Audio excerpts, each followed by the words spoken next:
The Tech Temple.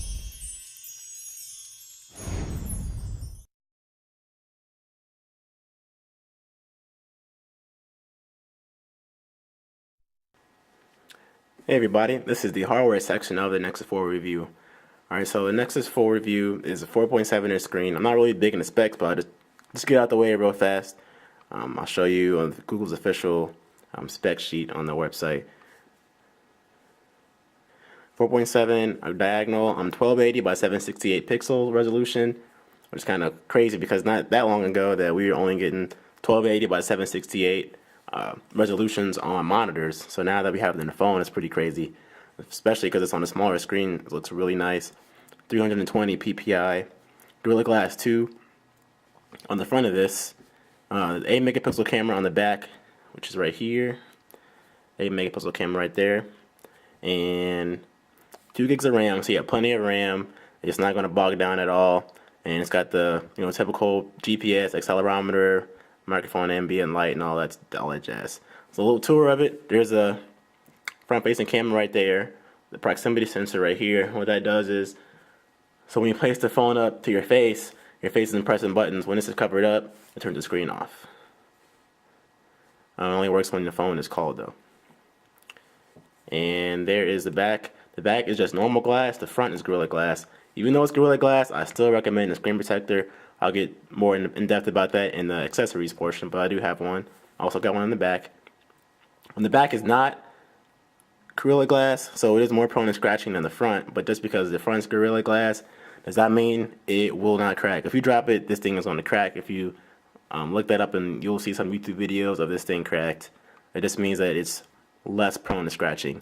The back is more prone to scratching, but one benefit of this little nice design, see if you can see the shimmer right there. That's kind of cool. Nice little nifty thing right there. And the fact that that shimmer is there, it kind of hides scratches if you do get this back scratched up. There's the speaker right there. It's tiny. It does give doesn't really give deep bass, but it's okay. And it does get the high pitch sounds pretty well. There's a camera, a very, very bright LED flash.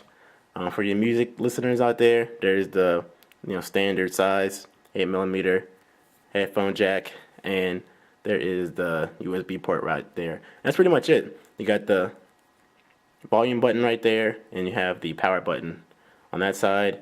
And here is the SIM card. So if you bought this phone straight off Google, you just pop this out and you go get you a T-Mobile or an AT&T SIM card. You pop that in. This is a little one, so you do need the key that comes with the box. If you do lose the key, just use something small like a paper clip or a safety pin, and that'll pop right out. As far as build quality goes, besides the glass helps it give it a premium build quality. These edges right here are rubber, which is nice because it helps give the phone a lot more grip as opposed to plastic phones. Like when I had my Nexus 4, I thought that I needed a case because just the plastic was too slippery. But this grip really gives you a nice feel. It's going to stay steady in your hands when using the phone. Right here is a nice little, kind of supposed to be a metal, but it really is that kind of plastic metal looking thing. Because as you can see right there, the one time I did drop it with no case on, I did get a little nick right on the side right there. But other than that, it's been clean, so I do recommend a case. I'll put that in the accessories section.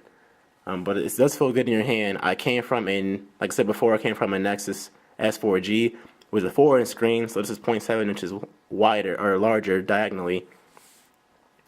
So I thought it was going to be too big, but it's very, very nice in your hand. Like if it's good in your hand, I don't really have like large hands. I think I have normal size hands.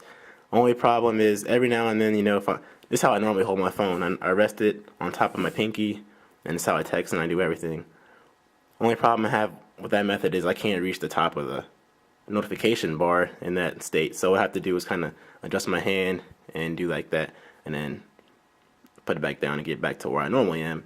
But not a big adjustment. If you're coming from an iPhone or a smartphone with a 4-inch screen or a 3.5-inch screen, this is definitely going to be a little bit of a change for you, but you'll adapt to it very quickly, and you'll appreciate the screen size. I find myself consuming a lot more media just because of the screen size and because of the how clear the screen looks, like things look very, very nice on this phone. And one other thing I want to pay attention to is here, I'll show you. There's no hardware buttons. There is on-screen buttons right here.